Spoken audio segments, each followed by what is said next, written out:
Hey guys, welcome back to the shop. Glad you could join. We got a really cool project today. We need to build a nice tool cabinet on this back wall, right above my lathe. This is the extension part of the shop where I broke out into the basement from the garage. We got all this extra room. Now I need somewhere to put my tools. So, got some shop notes. The doors are going to be made out of some pegboard with some rails and stiles. And the reason I'm doing that is the things that are too big to fit inside, that are awkward, like you have, long hammer or the framing square and things like that, T-squares, they're gonna hang on the doors on the outside.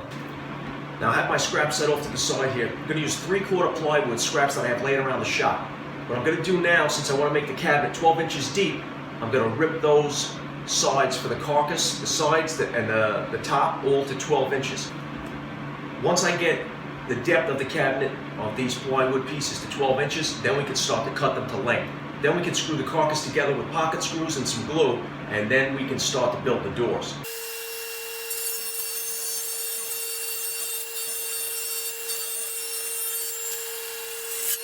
Alright, this is where we just gotta do a little quick math.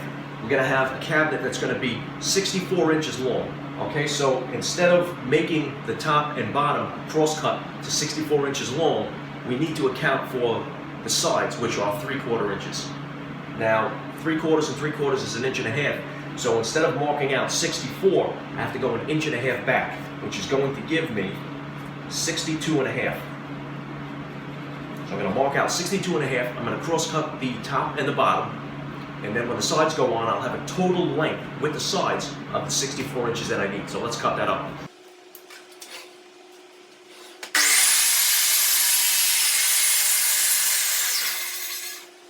Now when you're making cabinets, regardless if it's for a tool cabinet in the shop, which nobody's going to see except for you, still got to always check square. Make sure you're 100%. Checking these corners right now, and we're dead on. Now, for the sides, for the height, I need 25 inches. Now we can cut that to exactly 25 because the top and the bottom that run across lengthwise is going to run right into the sides here. So that doesn't affect the height at all.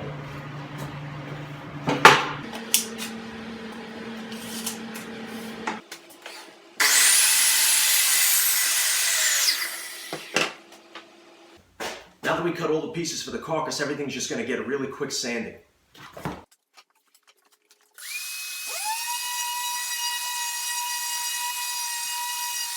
Now we're going to join the top and the sides. We're going to do that with some pocket screws from the top. Nobody can see them, and on the bottom from the underneath. Nobody can see that, and then it's going to be put together with pocket screws and just a little bit of wood glue. So let's get drilling.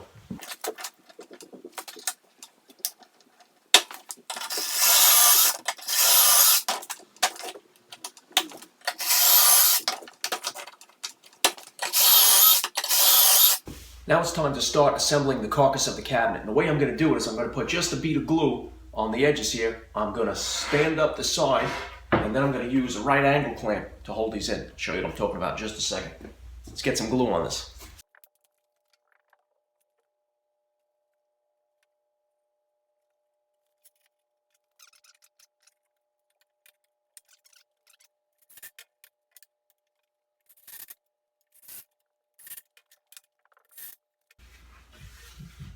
Nice flush tight joint. That clamp makes life a lot easier. Now I'm going to flip it over to the other side.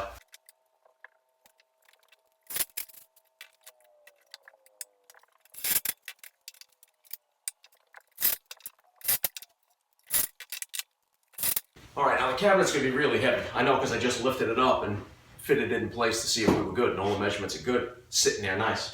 But what we need to do now, we need to cut back stretcher as a cleat so that we can attach this to the wall and have this screwed in to the cabinet, and then this will be able to be screwed in to the beams to secure it on the wall. So what I'm going to do is I'm going to take that extra strip of plywood that we cut off as waste. Remember I told you, don't ever throw out your waste, you're always going to need it. And I'm going to take that scrap and I'm going to butt it up against one side of the inside of the cabinet. We want this to sit flush on the wall, so we're going to recess this inside the cabinet so that when we screw it to the wall, we're not going to have it sticking away from the wall at all. And what I'm going to do is have it butted up against the cabinet and then make a mark. Transfer that mark up to the top. And then I'm going to cross cut that, and that'll fit right inside. And then we're going to secure that also with the back some pocket screws there, and nobody will ever see it once it's screwed into the wall. So let's cut this. Just a little glue on the edges, and then we're going to pocket screw it right in.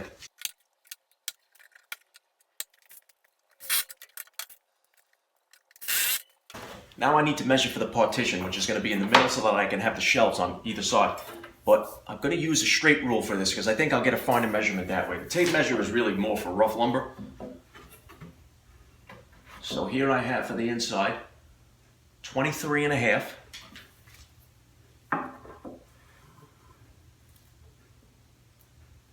by 11.25.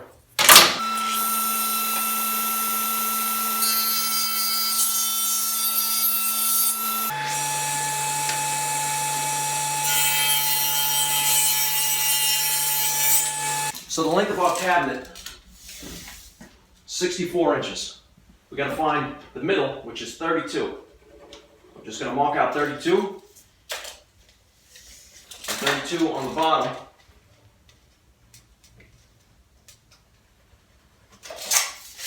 And that's where we're going to mount our partition. Now that I have the partition clamped in place, and I have it perfectly level, I'll drill some pilot holes and screw it down.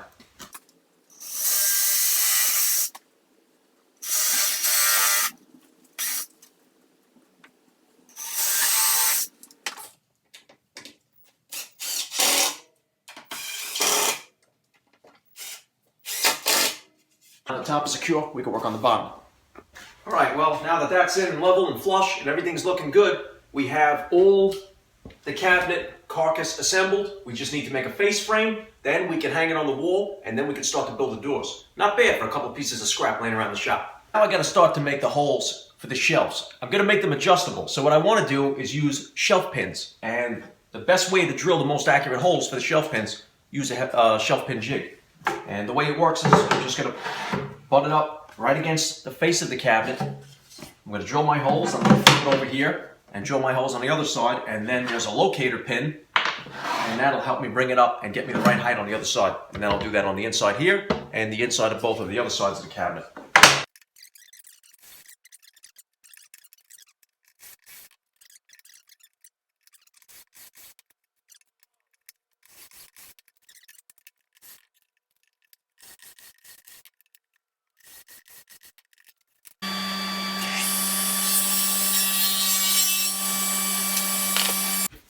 Now since I'm going to be mounting this cabinet by myself, and it is heavy, I'm installing a little ledger board here, scrap piece of 2x3 I had left over from when I framed the walls. Make sure you get the straightest piece you can find, screw it into the studs, and then hold the level up.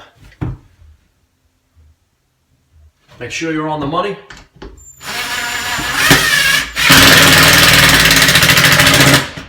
Drive that into the studs, help you hold it up while you screw it into the top. Okay, I'm resting on the ladder here just to catch my breath and let you know what I'm doing. I'm going to throw it up on the ledger board that I put in there now. That's level, so I know when the cabinet goes up, it's going to be level. And then I'm going to pre-drill and install some screws that have washer heads on them. Kind of like cabinet screws, I guess you can call them. And that's going to hold it into the studs. That'll hold it in place. And then later on, when we're done making the face frames and all that, we can take the ledger board off, get it out of the way.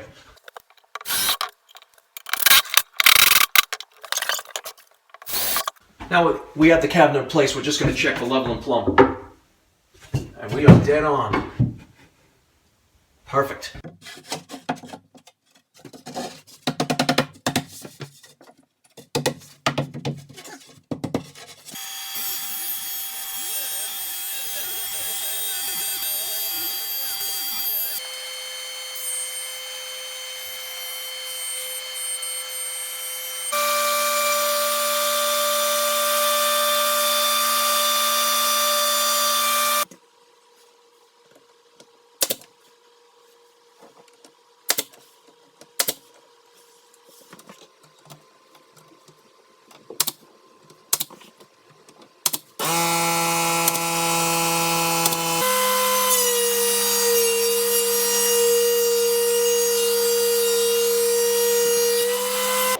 Alright, so we've milled down the rough lumber for the doors to 7/8. Now we're going to cut it 1.5 inches wide for the stiles and rails of the doors. Then we're going to make our groove and drop in the pegboard.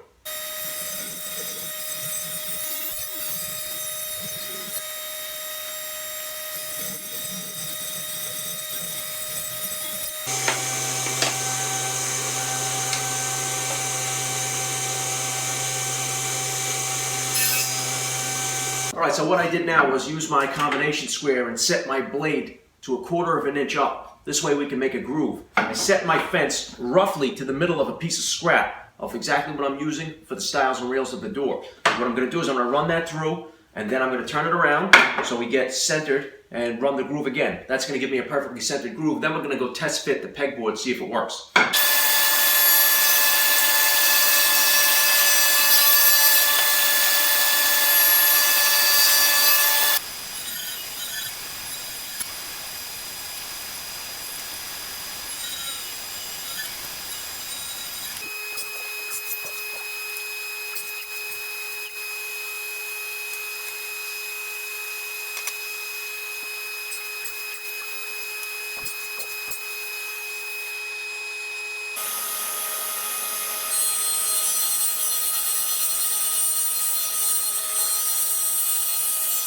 Now you definitely want to do a test fit and double check everything.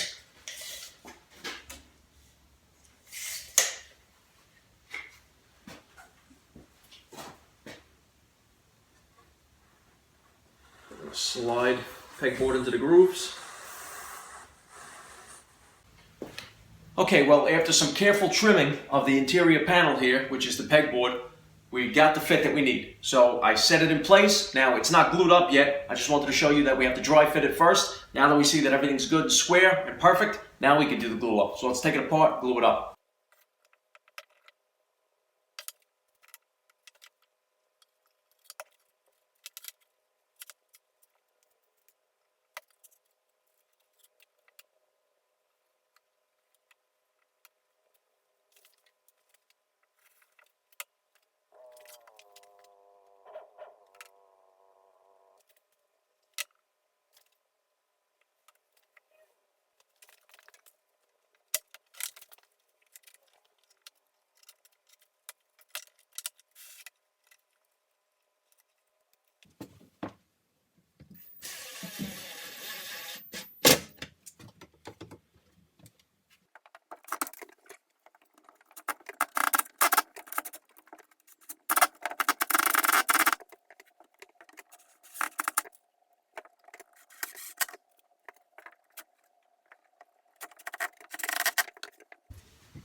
Well guys, I had a ton of fun building this project right here. It's a great storage solution. I got a lot of storage in here for tools and all my safety gear, and on the outside have a lot of storage for all my turning tools, which is gonna, be really good for me to just reach there and, do my turning and stuff like that.